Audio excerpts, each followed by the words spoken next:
बिस्मिल्लाहिर्रहमानिर्रहीम। ईरान और अमेरिका के एमओयू को साइन हुए 60 दिन ख़त्म हो चुके हैं। अमेरिका के पास में आगे फ्यूचर की कोई स्ट्रैटेजी नहीं है। ईरान डिफेंसिव से लेकर ऑफेंसिव की तरफ आ चुका है। इन्हीं और बातों को डिटेल में जानने के लिए हमारे साथ मौजूद है मौलाना नज़र अब्बास रिजवी साहब। आए उनसे सवालात करते हैं। अस्सलाम वालेकुम मौलाना साहब।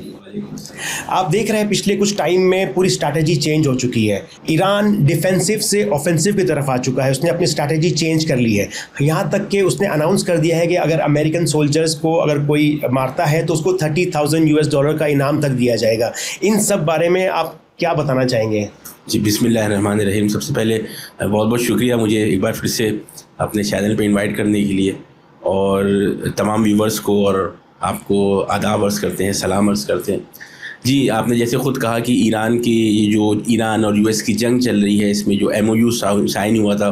उसको कंप्लीट हो गया है। वो जो ड्यूरेशन थी उसकी वो 60 दिन पूरे हो गए, और यही बात पूरी दुनिया के अंदर एक तरह से अब ये डिस्कशंस चल रहे हैं कि अब ये जंग किस डायरेक्शन में जाएगी। जो अभी स्टेटस है उसको अगर मैं ये कहूँ कि नो पीस और नो वॉर की जो स्टेटस है, इस स्टेट पे अभी जो चल रहा है दुनिया के अंदर, कि पूरी दुनिया के अंदर बेचैनी है। स्ट्रेट ऑफ हॉर्मुज़ खुला है, स्ट्रेट ऑफ हॉर्मुज़ बंद है। वहाँ से एनर्जी के जो हमारे तेल गैस के टैंकर्स निकल सकते हैं, नहीं निकल सकते हैं, क्या स्टेटस है, इस चीज़ को लेके बहुत ज़्यादा लोगों के जहनों में सवाल है, इबाहम है। और उसके साथ साथ आपने जिस तरफ इशारा भी किया कि ईरान की जो स्ट्रेटजी थी इस जंग में, और इस जंग से पहले भी जो पिछले साल की भी जो जंग थी, 12 रोज़ा जंग जो थी, उसमें ईरान की स्ट्रेटजी दिखता था कि वो डिफेंसिव है। यानी अगर हमारे ऊपर हमला किया जाएगा तो फिर हम उस हमले का जवाब देंगे, उसको रिटेलिएट करेंगे और उसके मुकाबले में जो है हम स्टैंड लेंगे। लेकिन अब जो धीरे धीरे ईरान का स्टैंड चेंज हो रहा है, चाहे वो कुछ दिन पहले जो अभी एक थोड़ा सा एक्सक्लेशन हुआ था 12-13 दिन, उसमें हमने देखा अरबईन से पहले, और अब भी जो बयानात आ रहे हैं ईरान के मुख्तलिफ जो ज़िम्मेदार अफराद हैं, चाहे वो मजलिस के स्पीकर हों यहाँ के पार्लियामेंट के, चाहे जो नए यहाँ के सिक्योरिटी काउंसिल के जो हेड हैं उनके बयानात हैं, उससे समझ में आता है कि ईरान ने जो है अब अपना स्टैंस जो है वो चेंज किया है। वो डिफेंसिव अप्रोच कि अगर हमारे ऊपर हमला होगा, उससे हट के अब यह है कि अब हम ऑफेंसिव बातें कर रहे हैं, यानी हम आगे बढ़ के हमला कर सकते हैं। और जॉर्डन में जो अटैक्स हुए थे उन 13 दिनों के दौरान हमने देखा था कि वो काफ़ी सरप्राइजिंग थे अमेरिका के लिए भी। वो काफ़ी मसलन एक तरह से उनको परेशान कुन करने वाला था, क्योंकि उनको भी था कि ईरान जो है वो हमेशा जो है रिटेलिएट करता है, पहले हम हमला करते हैं फिर वो रिटेलिएट करता है। और यही स्ट्रेटजी अब कुल्लन दिख रही है, जिसके में सबसे बड़ा जो अभी हम कहें जिसे सबसे गर्म जो बयान आया है वो यही कि अगर किसी अमेरिकन सोल्जर को गिरफ़्तार कर लिया जाता है या मार दिया जाता है तो जो भी ये काम करेगा ईरानी आर्म फोर्सेस के अंदर, उसको $30,000 या जो ईरानी करेंसी में है 5 बिलियन तूमान जो है उसको रिवॉर्ड के तौर पे दिया जाएगा। तो इससे समझ में आता है कि ईरान जो है धीरे धीरे इस जंग को अपनी शराइत के हिसाब से आगे बढ़ाना चाह रहा है। अगर हम कंपेयर करें अमेरिका को और ईरान को, तो दोनों में एक बहुत ही बड़ा फ़र्क है कि अमेरिका के पास जितने भी, मैं कहूँ कि अमेरिका के तरकश में जितने भी तीर थे वो तकरीबन ख़त्म हो गए हैं। वो चाहे एक तरह से उनके फाइटर जेट्स हों, चाहे उनके ड्रोन्स हों, चाहे वो जो इन्होंने इंटरनल डिस्प्यूट करना चाह रहे थे, अंदर से कुछ ऐसा खलफिशार मचाएं, उसको देखा जाए, इकनॉमिक प्रेशर की बात की जाए, ब्लॉकेट लगाने की बात की जाए, तो अमेरिका के पास अब कोई ऐसा नया ऑप्शन नहीं है सिवाय इसके कि पूरी दुनिया को कन्फ्यूज़ किया जाए, बेतुके बयान दिए जाएँ, उल्टे सीधे मैप्स जो हैं वो शेयर किए जाएँ। जो ट्रंप कर रहा है, कभी कहता है कि हमारा कंट्रोल है पूरी तरीके से, कभी कहता है कि स्ट्रेट ऑफ हॉर्मुज़ हमारी टेरिटरी है, और इस तरह के बयान तो जो समझ में आता है कि पूरी तरह से कन्फ्यूज़न स्टेट है। अगर अमेरिकन स्पेशलिस्ट जो हैं, अमेरिकन एक्सपर्ट्स जो हैं, उनकी बातें देखें, उनकी बातें सुने, तो वो क्लियरली कह रहे हैं कि अमेरिका ये जंग हार चुका है। जो अहदाफ, जो गोल्स लेके इस जंग में उतरे थे वो पूरी तरह से फेल हो गए हैं, और अब स्ट्रेट ऑफ हॉर्मुज़ पे खुद अमेरिकन का ये कहना है कि स्ट्रेट ऑफ हॉर्मुज़ पे ईरान का कंट्रोल है। और जो हकीकत है, अगर डेटा देखा जाए, वो हकीकी डेटा ये है कि ईरान का कंट्रोल है। कोई भी शिप जो है वो ईरान की कोऑर्डिनेशन की वजह नहीं गुजर सकता। ईरान ने पूरा कंट्रोल हॉर्मुज़ पे किया हुआ है। और इसके साथ साथ ये भी समझ समझ में आता है, जो मैं कंपैरिजन की बात कर रहा था, कि ईरान के पास एक रोड मैप है, यानी उनके पास ये प्लान था कि हमें कब तक डिफेंसिव अप्रोच लेके चलनी है और कब वो मरहला आएगा कि हम ऑफेंसिव अप्रोच की तरफ जाएंगे और अलल ऐलान ऐसे बयानात देंगे, ऐसी बातें कहेंगे कि जिससे समझ में आए कि ईरान इस जंग को एस्केलेट करना चाहता है अपने हक में, अपनी शराइत पे, चाहे वो ब्लॉकेट लगाए जाने को बात है, जिस ब्लॉकेट को ख़त्म करने की बात अब आ रही है। ये इशारे भी यहाँ से मिले कि वो शिप्स कि जो ब्लॉकेट में इन्वॉल्व हैं, हो सकता है कि ईरान उनके ऊपर अटैक करे। अगर ईरान के ऊपर लैंड इन्वेजन की बात चलती है तो हो सकता है कि ईरान कुछ जो मुल्क हैं, जीसीसी कंट्रीज़ है, उनके ऊपर हो सकता है लैंड इन्वेजन करे। इस तरह के पूरे जो है वो यहाँ पे बातें चल रही हैं। ख़ास तौर से ये जो बयान है कि $30,000 इनाम दिया जाएगा, इस पर काफ़ी लोगों को, पूरी दुनिया के अंदर काफ़ी लोगों को हैरत भी हुई और एक बहुत ही अच्छा स्टेप है ईरान की तरफ से। न सिर्फ ये कि उन्होंने एक साइकोलॉजिकल अटैक किया है पूरे यूएस के जो आर्म फोर्सेस हैं उनके ऊपर, साथ ही साथ एक बहुत ही अहम और बहुत ही ज़बरदस्त पैगाम दिया। देखिए, आज से पहले हमारे यहाँ भी, इंडिया में भी, पाकिस्तान में भी, मुख्तलिफ ममालिक में ये होता है कि जो बड़ा क्रिमिनल होता है उसके ऊपर इनाम रखा जाता है और फिर इंटरनेशनल लेवल पे जो बड़े बड़े टेररिस्ट होते हैं उनके ऊपर इनाम रखा जाता है। जैसे ख़ास अभी जो सीरिया के अंदर जो हेड ऑफ द स्टेट बना हुआ है सो कॉल्ड, इसका नाम अब अहमद शरा कर दिया गया। जब वो जौलानी हुआ करता था तो खुद अमेरिका ने उसके ऊपर $10 मिलियन का इनाम रखा था। तो टेररिस्ट के ऊपर इनाम रखा था। अब वो टेररिस्ट नहीं रहा तो खैर उनके वाइट हाउस में आता जाता रहता है, उनके रवाबित अच्छे हो गए, लेकिन टेररिस्ट के ऊपर, क्रिमिनल के ऊपर इनाम रखा जाता था। ईरान ने एक पैगाम पूरी दुनिया को ये दिया है कि यूएस आर्म फोर्सेस के तमाम जितने भी सोल्जर्स हैं, जितने भी काम करने वाले अफराद हैं, हमारी निगाह में वो टेररिस्ट हैं और हम जिस तरीके से दुनिया टेररिस्ट के ऊपर इनाम रखती है, हम भी इन टेररिस्ट के ऊपर इनाम रख रहे हैं। किसी भी टेररिस्ट को अगर पकड़ा जाएगा या किसी भी टेररिस्ट को, आतंकवादी को, दहशतगर्द को कत्ल किया जाएगा तो उस पर इनाम दिया जाएगा। साथ ही साथ ये भी देखने की ज़रूरत है कि वो ये नहीं कह रहे हैं कि किसी अमेरिकन डिप्लोमेट को पकड़ने पर इनाम दिया जाएगा या किसी अमेरिकन सिटीज़न को पकड़ लिया जाए या अमेरिका में जाके किसी अमेरिकन को कत्ल कर दिया जाए तो उस पर इनाम दिया जाएगा। नहीं, हमारी टेरिटरी में अगर कोई हमलावर होता है, हमारे पर कोई हमला करता है और ये आतंकवादी वाला काम करता है, दहशतगर्दी वाला काम करता है, तो फिर हम उसको पकड़ने पे या मारने पे जो है वो इनाम दे रहे हैं। तो ये दो पैगाम है। एक साइकोलॉजिकल प्रेशर है उन आर्म फोर्सेस के ऊपर कि पहले से ही काफ़ी वो डरी हुई हैं, थकी हुई हैं। जो अभी आपने न्यूज़ में देखा, दुनिया ने देखा किस तरीके से अब्राहम लिंकन के ऊपर जो सेलर्स थे एक दूसरे को पकड़ रहे थे कि तुम खुदकुशी ना करो, एक डूबने जा रहा है, कुछ लोग का सुनने में आया कि छलांग में मार चुके थे पानी में, तो उनके मोरल को हम समझ सकते हैं, मोरल कितना डाउन है उनका। इसी तरीके से वो वेस्ट एशिया के जो बेसेस थे जहाँ पे ईरान ने तबाही मचाई, उनको तबाह किया, वहाँ रहने वाले सोल्जर्स, कोई पार्किंग में रह रहा है, कोई होटल्स में रह रहा है, कोई मेंशंस में छुप के रह रहा है, तो आप इससे समझते हैं कि किसी फौज के लिए ये बहुत ज़िल्लत आमेज़ होता है कि वो डर के कहीं छुप के बैठी हुई हो। तो उनका मोरल पहले से ही डाउन था। ईरान ने आके उस पर एक और जो है हमला किया है कि अगर तुम यहाँ आते हो तो हम तुम्हें न सिर्फ ये कि मसलन बुरी तरीके से मारेंगे बल्कि बंदी भी बनाने के यहाँ पे ज़्यादा इम्कानात हैं, युद्ध बंदी बनाएंगे। और इस बयान के बाद जो है ये पूरा एक तरह से गेम चेंजर बयान है। अगर कहीं से भी लैंड इन्वेजन की बात चल रही है, बूट्स ऑन ग्राउंड की बात चल रही है, तो मुझे लगता है इस बयान के बाद उस पर काफ़ी असर पड़ने वाला है। तो ओवरऑल अगर हम देखें तो ईरान धीरे धीरे इस पूरी वॉर के बाद जो दौरान है कि जिसमें बहुत ज़्यादा मिसाइल्स नहीं चल रहे हैं, बहुत ज़्यादा ड्रोन्स नहीं हैं, इधर हमला नहीं हो रहा, उधर हमला नहीं हो रहा, इस दौरान ईरान ने वो चीज़ें कि जो जंग में हासिल करी थी उसको तस्बीत कर रहा है, धीरे धीरे उसको प्रूफ कर रहा है और अपने दुश्मनों से कबूलवा रहा है, उसको वो कबूल करने पर मजबूर हों। सबसे बड़ा इसमें एग्जाम्पल जो है वो स्ट्रेट ऑफ हॉर्मुज़ है कि दुनिया ने अब धीरे धीरे माइंड मेकअप कर लिया है, इस तरह के बयानात आने लगे हैं यूरोप की कंपनीज से, यूरोप के हेड ऑफ स्टेट्स की तरफ से कि ईरान अगर फीस भी लेता है, ईरान अगर टोल भी लेता है तो हम देने को तैयार है। तो धीरे धीरे पूरी दुनिया का ओपिनियन बढ़ रहा है कि स्ट्रेट ऑफ हॉर्मुज़ पे ईरान का कंट्रोल रहेगा। और इसी वजह से हम जो देखते हैं कि इतने ज़्यादा उल्टे सीधे बयान ट्रंप की तरफ से आते हैं कि स्ट्रेट ऑफ हॉर्मुज़ खुला हुआ है, वहाँ से जा रहे हैं। तो ये सारी चीज़ें बताती है कि ईरान एक बहुत ही मजबूत पोजीशन में है और अमेरिका एक ज़ाफ़ की पोजीशन में है और समझ में नहीं आ रहा कि इस जंग से बाहर कैसे निकले, क्योंकि इस बार ईरान इनको बाहर नहीं निकलने दे रहा है। उन्होंने अपनी जो शर्तें बताई हैं, खास तौर से जो मोहसिन रज़ाई साहब, मैं यहाँ पे एक पॉइंट को भी जल्दी से हाईलाइट कर दूँ बस 1 मिनट के अंदर कि देखें, जंग के दौरान, यानी अभी जंग चल रही है, जंग के दौरान बड़े बड़े जो यहाँ पे जिम्मेदार अफराद थे, चाहे वो आर्मी के हों, चाहे वो IRGC के हों, चाहे वो नेशनल सिक्योरिटी काउंसिल के अंदर जो नए अपॉइंटमेंट्स हैं, ये भी ईरान के कॉन्फिडेंस को जो है वो शो करता है कि ईरान मजबूत पोजीशन में है। जितने भी जो बड़े ओहदेदार हैं उनको आके सेलेक्ट किया है, और साथ ही साथ जो पैगाम दिया है रहबर मौज़म ने, ये कि आप इस तरह से काम करें, आप इस तरह से काम करें, किसी भी तरीके से कोई कमज़ोरी का साइन नहीं होना चाहिए। और ख़ास तौर से एक ऐसे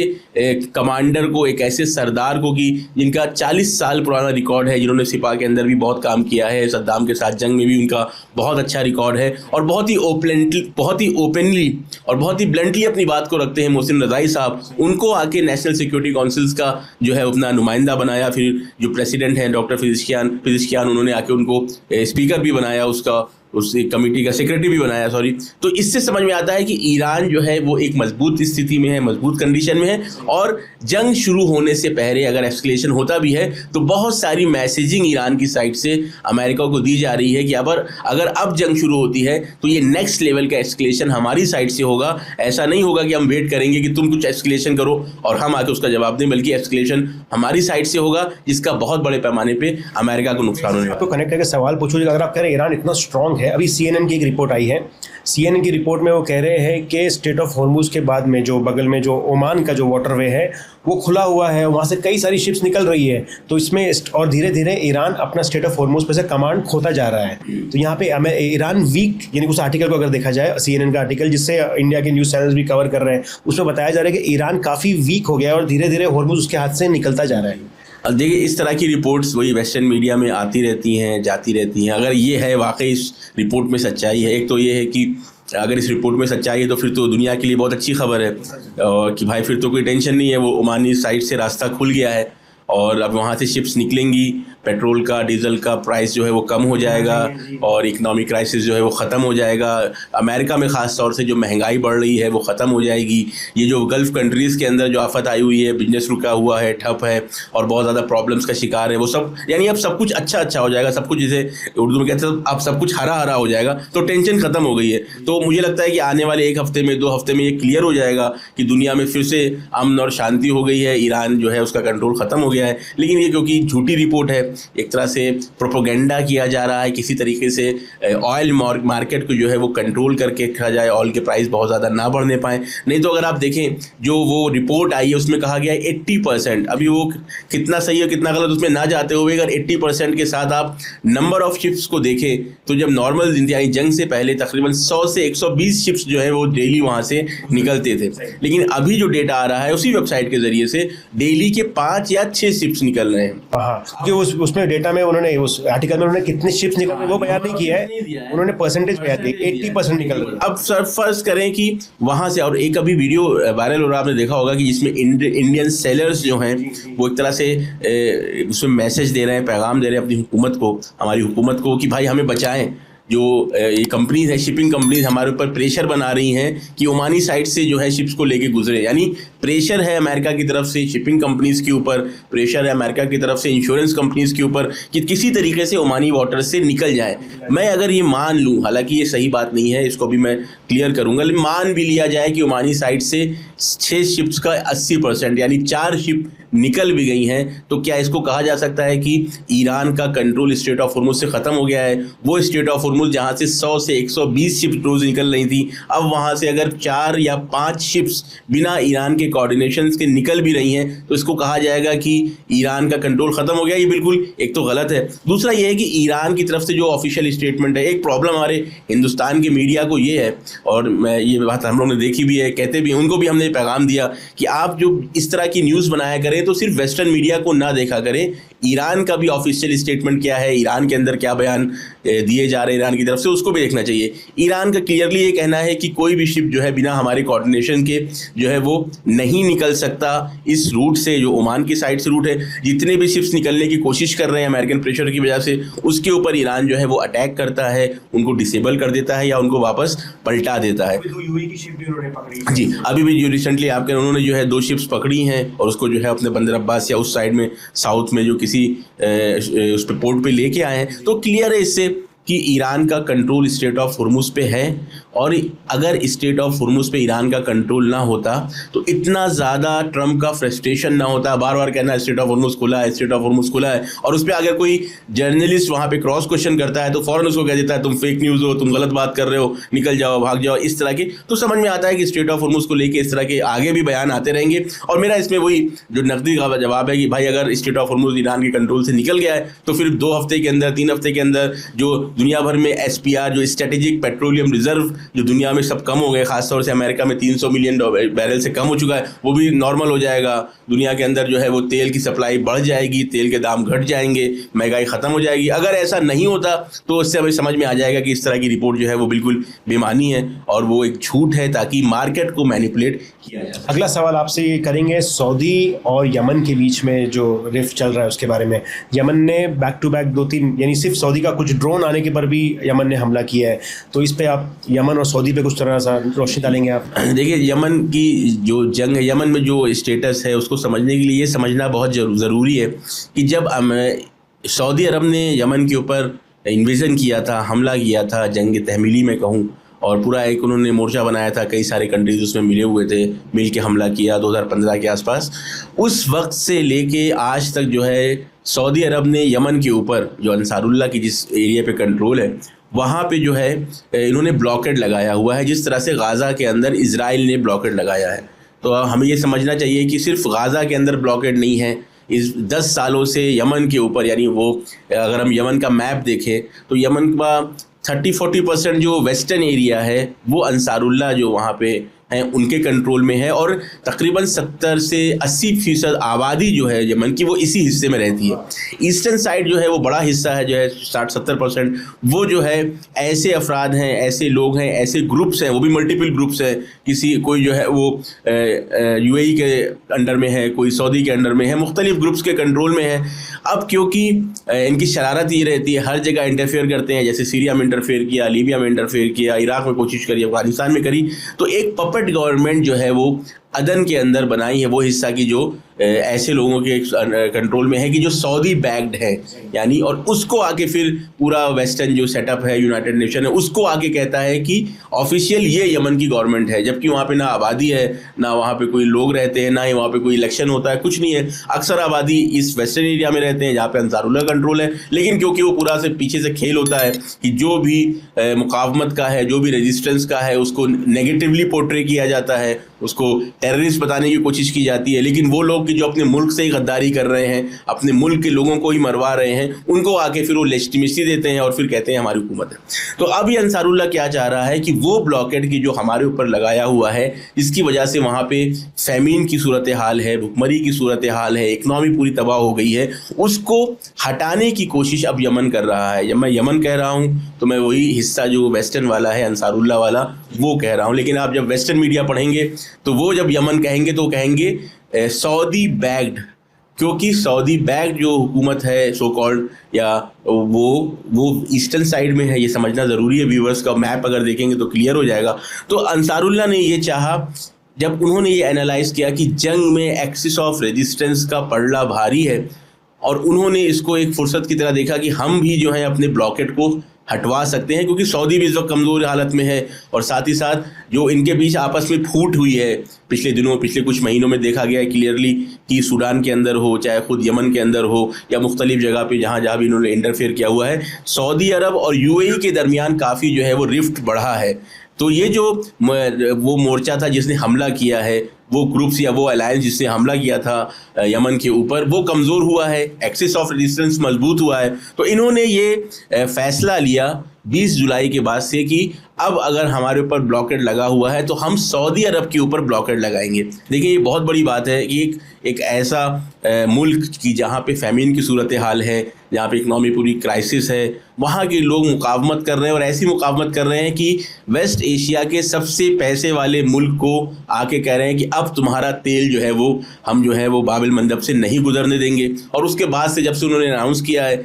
कई शिप्स पे तकरीबन 8 शिप्स के ऊपर जो है वो हमला किया है और तकरीबन 50 से 60 शिप्स को जो है वो वापस पलटाया है सऊदी अरब की तरफ। जो उसका अगर मैप देखा जाए तो जब स्ट्रेट ऑफ हॉर्मुज़ बंद होता है तो सऊदी अरब का जो ये वेस्टर्न रीजन है, यहाँ पे यम्बू नाम का एक पोर्ट सिटी है, यहाँ से जो है वो तेल बाहर निकलता था और दुनिया में सप्लाई होता था। तो अब अगर अभी बाब एल मंदब में सिर्फ सऊदी अरब के शिप्स पे जो है वो उन्होंने ब्लॉकेट लगाया है। अगर ये जंग आगे बढ़ती है, नेक्स्ट लेवल में एक्सलेशन होता है तो हो सकता है जिस तरह स्ट्रेट ऑफ हॉर्मुज़ पे पूरा स्ट्रेट ऑफ हॉर्मुज़ बंद है, बाब एल मंदब भी ख़त्म हो सकता है। तो ये तो पहला था कि ब्लॉकेट हटाने की कोशिश कर रहे हैं। उसके साथ साथ ऐसे ट्रूप्स या ऐसी फोर्सेस की जो यमन के पास के इलाकों में, बॉर्डर इलाकों में सऊदी बैक्ड मर्सिनरीज हैं, मैं उनको कहूँ कि किराए के उनके फाइटर्स हैं जो सऊदी के लिए काम करते हैं, उनको टारगेट करना शुरू किया है यमन ने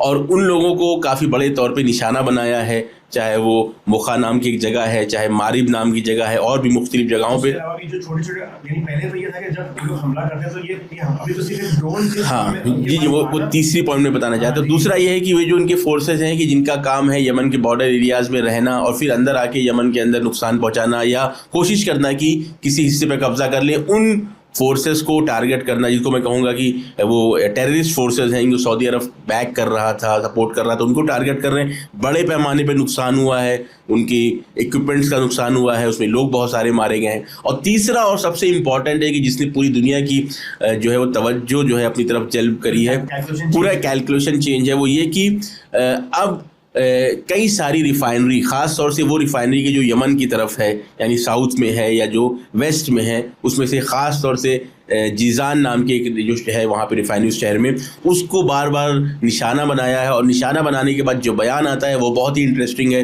वो ये कहते हैं कि हमारे एयर स्पेस में सऊदी अरब के कुछ ड्रोन्स आ गए थे, हमला नहीं किया था, कोई नुकसान नहीं पहुँचाया था, सिर्फ हमारे एयर स्पेस को ब्रीच किया था, हमारे एयर स्पेस के अंदर आ गए थे बिना इजाज़त के। तो हमने जो है रिफाइनरी पे अटैक किया है, हमने उनकी रिफाइनरी, ख़ास तौर से आरामको की रिफाइनरी पे अटैक किया है। आप देखिए, सबसे पहला ये बहुत बड़ा चेंज है क्योंकि पिछली बार जब ये जंग चल रही थी 2015 से लेके तकरीबन सीज़ फायर होने तक, और उस सीज़ फायर में बहुत सारी ऐसी बात हुई थी कि सऊदी अरब को उस पर अमल करना था, जिसमें एक ये था कि वो ब्लॉकेट को हटाएंगे, लेकिन उस पर उन्होंने अमल नहीं किया। नॉर्मली ऐसे होता है, जब भी जालिम मजलूम के दरमियान कोई मुआहदा होता है तो मजलूम अपनी बात मानता है, करता है, जैसे अभी मैं इशारा करूंगा कि हमास जैसे कर रहा है, लेकिन जालिम जो है वो अपने वादों पे अमल नहीं करता है। तो यमन ने जो है वो हमला करना रोक दिया था, यमन ने जो है रिटेलिएशन रोक दिया था इस शर्त के साथ कि ब्लॉकेट हट जाएगा, लेकिन सऊदी अरब ने जो है ब्लॉकेट नहीं हटाया। तो दोबारा इन्होंने कोशिश की है। मैं ये कह रहा था कि पिछली बार जब आरामको पे हमला किया था, जब बहुत बड़े पैमाने पे यमन पे हमले होते थे, लोगों को शहीद किया जाता था, तो वो आरामको को निशाना बनाते थे, किसी रिफाइनरी पे अटैक करते थे। लेकिन अब सिर्फ इस वजह से कि किसी ड्रोन ने या किसी उनके एयर फाइटर जेट ने आके एयर स्पेस को जो है वो ब्रीच कर दिया, उसके अंदर सिर्फ अंदर थोड़ा सा आ गया है, उसके जवाबी कार्रवाई में रिफाइनरी के ऊपर आरामको की जीजान के अंदर और दूसरे शहरों के अंदर हमला कर रही है। तो ये बताता है कि ये एक तरह से बड़ी कुदरत की तरह निकल के यहाँ पे यमन सामने आ रहा है कि इंशाल्लाह हम देखेंगे आने वाले वक्त में इस पूरे एक्सिस ऑफ रेजिस्टेंस में जो मजबूती आ रही है उसमें एक बड़ा प्लेयर जो है वो यमन होगा और इंशाल्लाह कि जल्द ही ये ब्लॉकेट ख़त्म होगा। और अगर ये ब्लॉकेट ख़त्म होगा तो यमन की इकनॉमिकल जो प्रॉब्लम्स हैं वो ख़त्म होंगी, क्योंकि यमन के अंदर भी गैस के ज़ख़ीरे हैं, तेल के ज़ख़ीरे हैं, लेकिन ब्लॉकेट की वजह से उनके पास टेक्नोलॉजी, उनके पास मशीनरी, उनके पास ऐसी चीज़ें नहीं पहुँच पा रही हैं कि जिसके ज़रिए से वो अपने यहाँ से तेल या गैस निकाल सकें। इंशाल्लाह उम्मीद करते हैं कि अगर ये ब्लॉकेट ख़त्म होता है ये ज़ालिमाना, तो उनके पास भी ऐसा सेटअप होगा कि वो भी तेल और गैस के ज़रिए से अपनी इकनॉमी को सपोर्ट करेंगे। वहाँ पे जो भुखमरी के हालात हैं, जो गरीबी है, वो धीरे धीरे कम होगी। और अगर इंशाल्लाह ऐसा होता है तो इस पूरे एक्सिस ऑफ रेजिस्टेंस में एक बड़ी पावर के तौर पे जो है यमन जो है वो देखा जाएगा इंशाल्लाह। आपका बहुत शुक्रिया अदा करेंगे, आपने टाइम निकाला, हमें मौका दिया और फिर से इंशाल्लाह ज़रूर करेंगे। नाज़रीन, आपका भी बहुत बहुत शुक्रिया, आपने टाइम निकाल के पूरा वीडियो देखा। अगर आपको अच्छा लगता है तो चैनल को ज़रूर सब्सक्राइब करें, अपने दोस्तों को भी ये वीडियो फॉरवर्ड करें और कमेंट में हमें ज़रूर बताएं कि आप किस तरह के और पॉडकास्ट देखना चाहते हैं। शुक्रिया।